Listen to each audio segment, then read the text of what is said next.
নমস্কার, শুভ সন্ধ্যা। শাশ্বতী সিনহা বলছি। আপনারা শুনছেন অভিজ্ঞান গাঙ্গুলির হত্যাশাস্ত্রের কনক শাস্ত্র, আজ ৫৫ অধ্যায়। শুরু করি। ১৫। তক্ষশিলার এইটাই প্রধান গবেষণাগার, তাই এটা সুবৃহৎ। এটা যে শুধুই গবেষণার কাজে লাগে তা নয়, এইখানে উৎপাদন করা অনেক জিনিস সারা দেশে এবং বিদেশে রপ্তানি করা হয়। এগুলোর আয় থেকে বিশ্ববিদ্যালয়ের একটা বড় অংশের ব্যয়ভার বহন করা হয়। ভেষজ তেল, ফুল থেকে উৎপাদিত সুগন্ধি, কর্পূর, ধুনো এবং আয়ুর্বেদিক ওষুধ রপ্তানি করা পণ্যের মধ্যে মুখ্য, বিশেষ করে ওষুধ। আপাতত এখানে কয়েকজন কর্মচারী কাজ করছে। দুজন ব্রাহ্মণকে ঢুকতে দেখে অবাক হলো না, ভাবল বোধহয় কেউ প্রদর্শনে এসেছে। জীবসিদ্ধি একজনকে প্রশ্ন করে উদ্ভিদবিদ্যার অংশটা কোথায় তা জেনে নিল। এই অংশটা বিভিন্ন ধরনের গাছে ভর্তি, যার বেশিরভাগটাই মাটির পাত্রে গজিয়ে উঠেছে। চাণক্য একটা অদ্ভুত কাজ করলেন। নিজের কাপড়ের ঝোলা থেকে একটা লাল খড়ি বের করে কয়েকটা গাছের পাত্রে চিহ্ন দিতে লাগলেন। জীবসিদ্ধি অবাক হয়ে প্রশ্ন করল, আরে আচার্য, করছেন কি? সাহায্য করো আমায়, অপরিচিত গাছগুলো চিহ্নিত করো। আমরা দুজনই উদ্ভিদ বিশেষজ্ঞ না হলেও আশা করছি খুব বেশি অপরিচিত গাছ পাবো না। কিন্তু তাতে কি লাভ হবে? আহা, আপাতত গুরুর ওপর একটু ভরসা রাখো। চলো শুরু করা যাক। বেশ অনেকক্ষণ সময় নিয়ে দুজন মিলে কয়েকটা অপরিচিত গাছ চিহ্নিত করতে পারলেন। কাজ শেষ করে জীবসিদ্ধি প্রশ্ন করল, এইবার কি করবেন এই গাছগুলো নিয়ে? কটা গাছে চিহ্ন পড়েছে?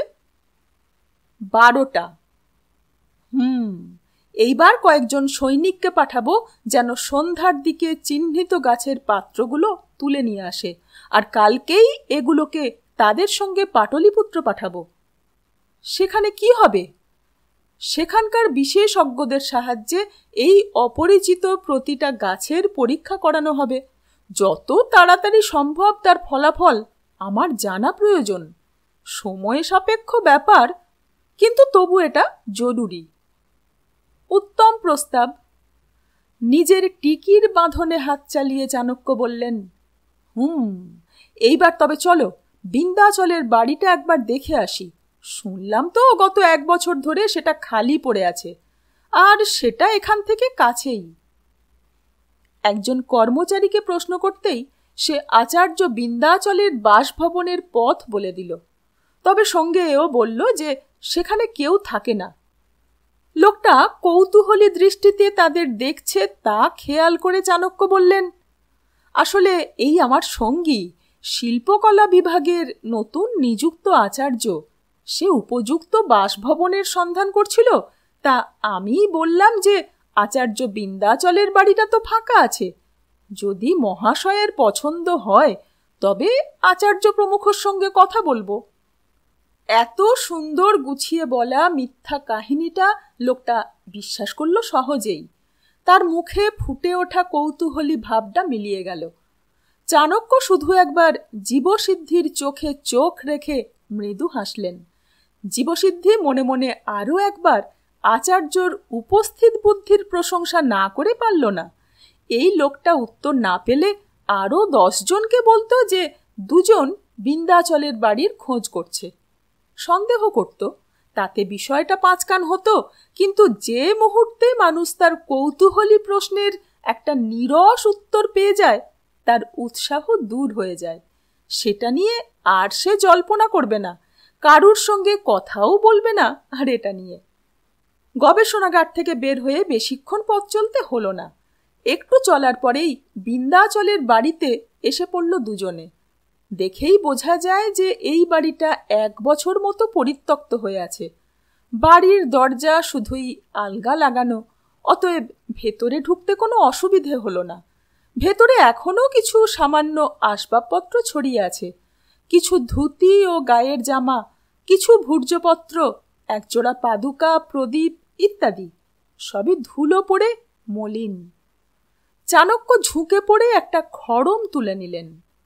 জীবসিদ্ধিকে বললেন, ওহে জীবসিদ্ধি, দেখছ এটা কিন্তু বেশ নতুন, অথচ আমাদের ঘরে রাখা পেটিতে যে দুটো আছে তা বেশ পুরনো নয় কি? হ্যাঁ, তাতে কি প্রমাণিত হয় আচার্য? চাণক্য উত্তর দিলেন না। কাঠের অন্যান্য দেরাজগুলো খুঁজতে লাগলেন। এক গাদা ভূর্জপত্র বের করে পরীক্ষা করতে লাগলেন। জীবসিদ্ধি পাশ থেকে উঁকি দিয়ে দেখল বিদেশ থেকে আনানো কোনো জিনিসের বিনিময় রসিদ, ছাত্রদের জন্য কিছু হাতে লেখা প্রশ্নপত্র, গবেষণাপত্র ইত্যাদি অতি সামান্য সব জিনিস। আরব দেশ থেকে বেশ কিছু অজানা গাছ আনিয়েছিলেন বিন্ধ্যাচল প্রায় 2 বছর আগে। এই গবেষণাপত্রগুলো সবই দেখি 2 বছর আগের। আশ্চর্য, তিনি এখান থেকে চলে যাওয়ার আগের 1 বছরের কোনো নথি নেই। আর ওই পেটিতে যে নথিপত্র আছে সেগুলো, ওগুলোও পুরনো, দরকারি কিছুই না। কিন্তু সেটাই কি স্বাভাবিক না? জরুরি নথি তিনি এখানে ছেড়ে যাবেন কেন, বা ফেলেই বা দেবেন কেন? সেগুলো নিশ্চয়ই নিজের সঙ্গেই নিয়ে গেছেন। তাও ঠিক যুক্তি বটে। চাণক্য আরও একবার পুরো বাড়িটা খুঁজে দেখলেন। একটা মাটির মালসার কাছে গিয়ে আটকে গেলেন। তাতে কিছু ভূর্জপত্র জ্বালানো হয়েছে। সেগুলোর মধ্যে কিছু কিছু আধ পোড়া ভূর্জপত্র পরীক্ষা করলেন। একটা টুকরো জীবসিদ্ধির দিকে এগিয়ে দিয়ে বললেন, বিন্ধ্যাচল বেশিরভাগ নথির ওপরেই তারিখ উল্লেখ করতেন। অন্যান্য লেখাগুলো দেখলেই বুঝবে। এইটা দেখো, এই টুকরোটায় তারিখ দেখা যাচ্ছে, যদিও অস্পষ্ট। চাণক্যর থেকে কাগজের টুকরোটা নিয়ে চোখের কাছে আলোয় এনে দেখল জীবসিদ্ধি 1.5 বছর আগের কোনো একটা তারিখ। দুজনে সেখান থেকে বেরিয়ে এলো। নিজেদের অতিথি নিবাসের পথ ধরল। বেলা অনেক হয়ে গেছে। সূর্য মধ্য গগন থেকে পশ্চিমে ঢলে পড়া শুরু করেছে। জীবসিদ্ধি উপলব্ধি করল সে ক্ষুধার্ত। চাণক্যকে চিন্তিতে লাগল। তিনি কিছু একটা ভাবছেন। হাঁটতে হাঁটতে হঠাৎ প্রশ্ন করলেন, আচ্ছা জীবসিদ্ধি, তোমার কটা পাদুকা আছে? এরকম অদ্ভুত প্রশ্নর অর্থ জীবসিদ্ধি বুঝল না। উত্তর দিল, একটাই। আমারও। মানুষের একটা বা বড়জোর 2টো খড়ম থাকে সাধারণত, তাই নয় কি? হ্যাঁ, সাধারণত। কাঠের খড়ম অনেক দিন চলে, একটা পুরনো হলে নতুন নেওয়া হয়। আশা করা যায় বিন্ধ্যাচলেরও 2টোই পাদুকা ছিল, একটা নতুন, অন্যটা পুরনো। অথচ তিনি নতুন পাদুকাটা বাড়িতে ছেড়ে পুরনোটাকে সযত্নে সঙ্গে নিলেন। তারপর আবার পাদুকা সমেত নিজের পেটিটা ফেলে দিলেন নির্জন জঙ্গলে। জীবসিদ্ধি কোনো কথা বলল না। সে এইভাবে ভেবে দেখেনি। চাণক্য আবার কথার রেশ ধরে বলতে থাকলেন, অর্থাৎ বিন্ধ্যাচল খালি পায়ে তক্ষশিলা ছেড়ে চলে গেলেন? বিষয়টা আশ্চর্য নয় কি? এটা বিশ্বাসযোগ্য? তা বটে, এই কাজের কোনো যুক্তি থাকতে পারে না। আরও কিছু একটা বলতেন, তখনই সামনে আসতে থাকা একজনকে দেখে কথা শেষ করলেন না। সাধারণ পোশাক পরা হলেও লোকটা বলিষ্ঠ। একটু এগিয়ে এসে লোকটা প্রণাম করতে দুজনে চিনতে পারলেন লোকটাকে। এ তাদেরই সঙ্গে আসা মগধের একজন সৈনিক। প্রণাম আচার্য। প্রণাম জীবসিদ্ধি মহাশয়। জীবসিদ্ধি প্রতি নমস্কার জানিয়ে প্রশ্ন করল, উৎপল, তাই তো? তা তুমি এদিকে কি করছো? আগে আমি এই দিকের পানীয় জলের কুয়োটার ওপর গোপনে নজরদারি করি, তাই তো সাধারণ বেশে। ওহো, তা সন্দেহজনক কিছুই তো দেখিনি গত 1.5 মাসে। আর কি নজরদারি চালানোর প্রয়োজন আছে আচার্য? শেষ প্রশ্নটার উদ্দেশ্য অবশ্যই চাণক্য। তিনি ঘাড় নেড়ে বললেন, না, আমার মনে হয় আর প্রয়োজন নেই। তা তুমি কটা কুয়োর ওপর নজরদারি চালাও এদিকে? এদিকে দুটো কুয়ো আছে, তবে তার মধ্যে একটা পরিত্যক্ত। ব্যবহার হয় মাত্র একটা কুয়ো, তাই শুধু একটার ওপরেই আমি নজর রাখতাম আচার্য। জীবসিদ্ধি বলল, বেশ, আর কাল থেকে প্রয়োজন নেই। কাল একটা কাজ করবে তোমরা। গবেষণাগারটা চেনো তো? তোমাদের কয়েকজন গিয়ে সেখানে উদ্ভিদবিদ্যার অংশ থেকে কয়েকটা গাছ নিয়ে আসবে। দেখবে 12টা পাত্রে আমরা। কথা থেমে গেল জীবসিদ্ধির। তার চোখ পড়েছে চাণক্যর দিকে। চাণক্যর কপালে তীব্র ভ্রুকুটি, দৃষ্টি উজ্জ্বল। কি ব্যাপার আচার্য? চাণক্য জীবসিদ্ধির প্রশ্নের উত্তর না দিয়ে সৈনিক উৎপলকে প্রশ্ন করলেন, পরিত্যক্ত কুয়োটা কোথায়? এই তো, এইখানেই, ওই পরিত্যক্ত বাড়িটার পেছনেই, কয়েক পা গেলেই পাবেন।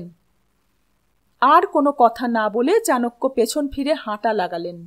জীবসিদ্ধি আর উৎপল একে অন্যের মুখ চাওয়াচাই করে চাণক্যর পিছু নিল।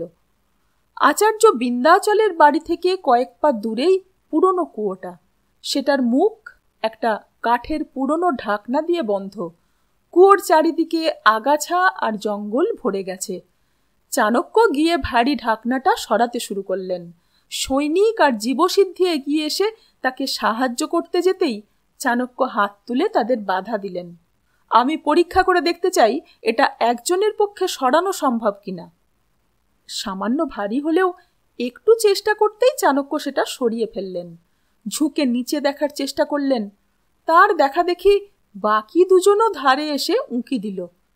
সূর্যর আলো নিচ অবধি পৌঁছতে পারছে না, তবে নিচে পরিত্যক্ত কালো জল দেখা যাচ্ছে। চাণক্য আবার ঢাকনাটা জায়গা মতো বসিয়ে দিলেন। সৈনিক উৎপলের দিকে ফিরে বললেন, তোমাদের মধ্যে একটা দল আজ সন্ধ্যায় গবেষণাগারের উদ্ভিদের অংশে গিয়ে লাল চিহ্ন দেয়া গাছগুলো নিয়ে আসবে। আশা করি সেই সময়ে কেউ দেখবে না তোমাদের। একই প্রজাতির অনেক গাছ আছে, একটা করে কেউ সরিয়ে ফেললে সেটা কেউ লক্ষ্য করবে না, বুঝেছ? সেগুলো নিজেদের সেনা শিবিরে নিয়ে রাখবে, পরবর্তী নির্দেশের অপেক্ষা করবে। যথা আজ্ঞা আচার্য। অন্য একটা দল কাল সকালে এইখানে আসবে। এই কুয়োটাতে কেউ একজন নেমে পরীক্ষা করবে। অবাক হয়ে উৎপল বলল, কিন্তু আচার্য, এই জল পানীয় হিসেবে ব্যবহার হয় না। জল পরীক্ষা করতে বলিনি, একজন নেমে কুয়োর তলাটা পরীক্ষা করবে, ঠিক আছে? বেশ আচার্য, যথা আজ্ঞা। 16। বাকি দিনটা চাণক্য গম্ভীর থাকলেন। জীবসিদ্ধি কয়েকবার তাকে কথা বলানোর চেষ্টা করল বটে, কিন্তু কোনো লাভ হলো না। বিকেলে শুধু জনৈক সৈনিক এসে জানিয়ে দিয়ে গেল যে নির্দেশ মতোই 12টা গাছ সমেত মাটির পাত্রগুলো সরিয়ে ফেলা হয়েছে। চাণক্য একটা চিঠি লিখে তার হাতে দিলেন। কাল সকালেই তোমাদের কয়েকজন গাছগুলো নিয়ে রওনা হয়ে যাবে। সাবধানে যাবে, সেগুলো যেন নষ্ট না হয়ে যায়। নিয়মিত জল দিয়ে পরিচর্যা করবে। পাটলিপুত্র পৌঁছে প্রধান অমাত্যর সঙ্গে দেখা করবে এবং তাকে এই চিঠিটা দেবে। বাকি ব্যবস্থা তিনি করবেন। নির্দেশ বুঝে নিয়ে সৈনিক চলে গেল। বরাবরই চাণক্যর অনেক ভোরবেলা শয্যা ত্যাগ করা অভ্যাস।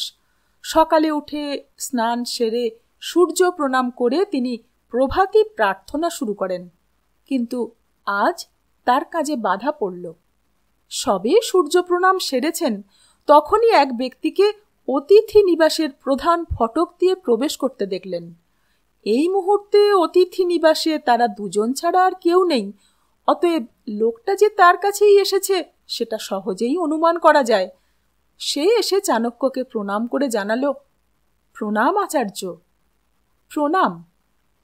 আপনার সকালের পুজোয় বিঘ্ন ঘটানোর জন্য দুঃখিত। আমায় যুবরাজ সুভাষ পাঠিয়েছেন। চাণক্যর মনে আশঙ্কা মাথাচাড়া দিয়ে উঠল। তিনি উদ্গ্রীব হয়ে প্রশ্ন করলেন, কুমার, কোনো বিপদ হয়নি তো? বিপদ হতো আচার্য, তবে তা এড়ানো গেছে। গত রাতে কেউ কুমারের ঘরে অনুপ্রবেশের চেষ্টা করেছিল, কিন্তু তার দেহরক্ষীর তৎপরতায় কুমার রক্ষা পেয়েছেন। যাক, একটু নিশ্চিন্ত হলাম। আমি এরকম একটা আশঙ্কা করেছিলাম। গতকাল সতর্ক করে দেওয়ার জন্যে আপনাকে কুমার ধন্যবাদ জানিয়েছেন আচার্য। আপনি কি একবার কষ্ট করে আসবেন কুমারের বাড়িতে? হ্যাঁ, অবশ্যই যাব। আপনি কুমারকে গিয়ে বলুন সকালের প্রার্থনা শেষ করেই আমি আসছি। ধন্যবাদ আচার্য। লোকটা বিদায় নিতে চাণক্য প্রথমেই গিয়ে জীবসিদ্ধিকে তুললেন। তাকে সংক্ষেপে ঘটনাটা বলে তাকেও তৈরি হয়ে নিতে বললেন। এরপর নিজে আবার প্রার্থনায় মগ্ন হলেন। কয়েক ঘন্টা পর চাণক্য ও জীবসিদ্ধি কুমারের ছাত্রাবাসে এসে হাজির হলেন। দ্বাররক্ষী প্রথমে তাদের বাধা দিতে যাচ্ছিল, তখনই ভেতর থেকে কুমার বেরিয়ে এসে রক্ষীকে নিরস্ত করে তাদের ভেতরে আমন্ত্রণ জানালেন। চাণক্য ঢুকতে প্রথমেই কুমার চাণক্যর সামনে নতজানু হয়ে প্রণাম করলেন। আচার্য, আচার্য, আপনি মহান। কাল শুধুমাত্র আপনার কারণেই আমার প্রাণ রক্ষা পেয়েছে। আপনি যদি সতর্ক করে না দিতেন তবে কাল নির্ঘাত আততায়ীর হাতে আমার মৃত্যু হতো। আততায়ী যে প্রবেশ করেছিল তা নিশ্চিত হচ্ছ কিভাবে কুমার? চোরও তো হতে পারে, যদিও তক্ষশিলার সুরক্ষিত প্রাঙ্গণে তা বিরল ঘটনা। না না আচার্য, অনুপ্রবেশকারী আমায় হত্যার চেষ্টা করতেই এসেছিল। আসুন নিজেই দেখুন। কুমারের সঙ্গে দুজন তার ঘরে ঢুকতে কুমার মেঝের ওপর রাখা লোহার একটা বড় কৃপান তাদের দেখালো। ওটার ধারে এখনো শুকনো রক্ত লেগে আছে। এই দেখুন, অনুপ্রবেশকারী এইটা ফেলে গেছে। অনুমান করতে পারি এই রক্ত তোমার দেহরক্ষীর।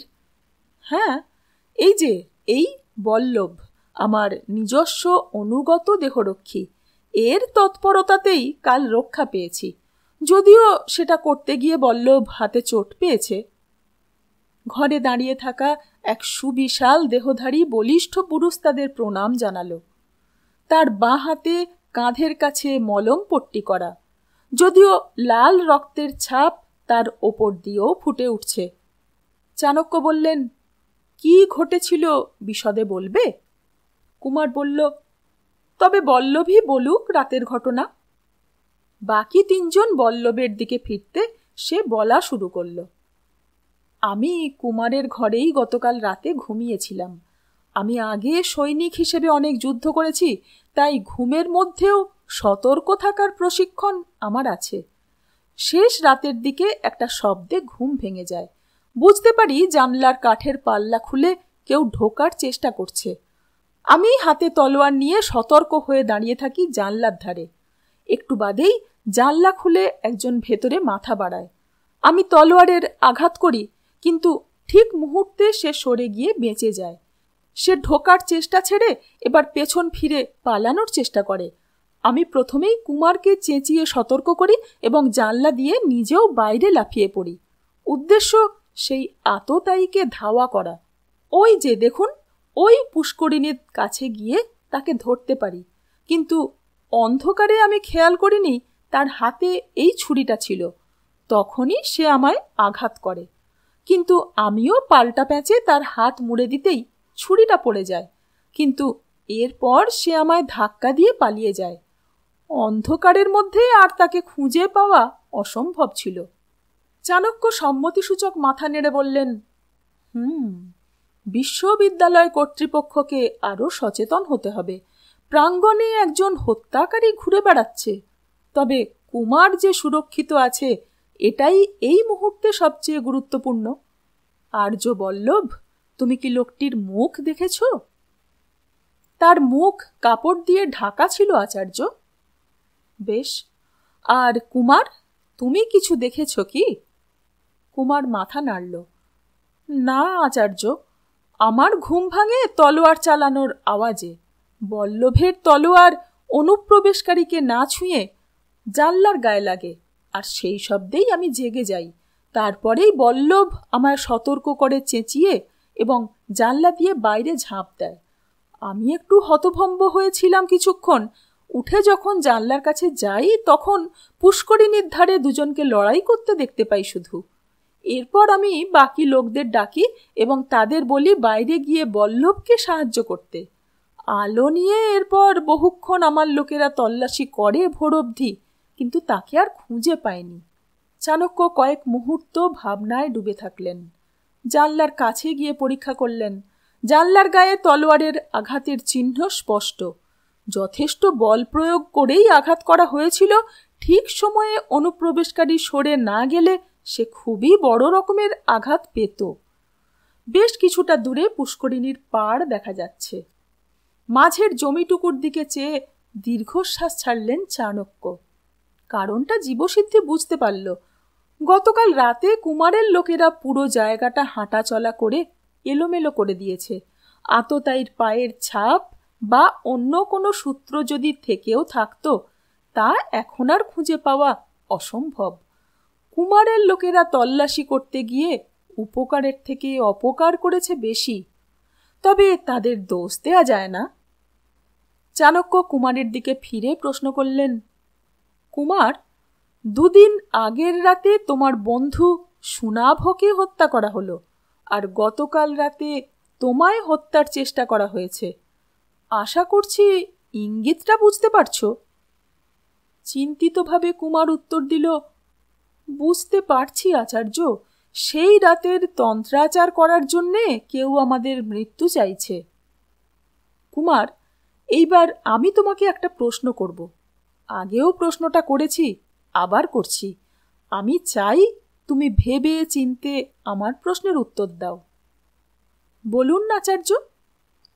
তন্ত্র বইতে কি এমন কোনো গোপন তথ্য ছিল যা লুকিয়ে রাখতে সেই বই পড়েছে এমন 4 জনকেই কেউ হত্যা করতে চাইতে পারে? কিছুক্ষণ ভেবে কুমার উত্তর দিল, না আচার্য, আমার তো সেই রকম কিছুই মনে পড়ছে না। এমন কোনো গোপন গুরুত্বপূর্ণ তথ্য আমরা 4 জন জানতাম না বলেই আমার ধারণা সেই কারণে কেউ আমাদের প্রাণনাশ করতে চাইবে।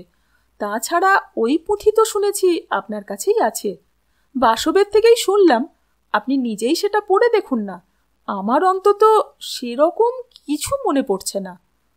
চাণক্য শুধু নিজের টিকিতে হাত বুলিয়ে বললেন, কুমার একটু ইতস্তত করে বললেন, তবে আমার মনে একটা আশঙ্কা আছে।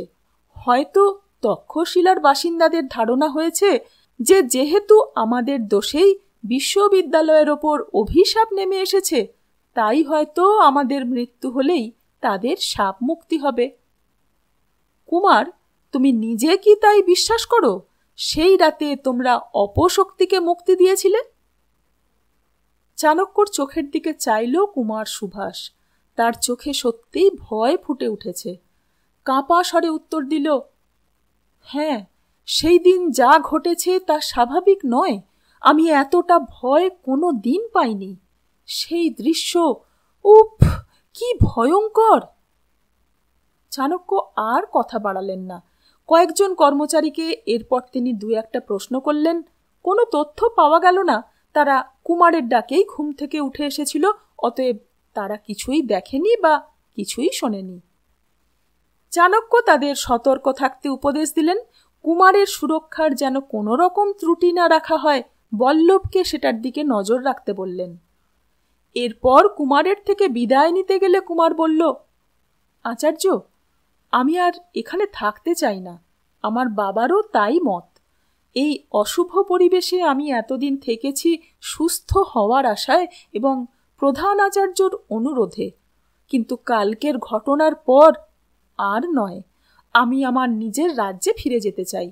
চাণক্য কুমারের কাঁধে হাত রেখে আশ্বাস দেওয়ার ভঙ্গিতে বললেন, আমি তোমার মনের অবস্থা বুঝতে পারছি কুমার, কিন্তু আমার অনুরোধ, তুমি আর কয়েকটা সপ্তাহ ধৈর্য ধরো। তার মধ্যে যদি আমি রহস্যর সমাধান করতে না পারি, তবে আমি আর বাধা দেব না।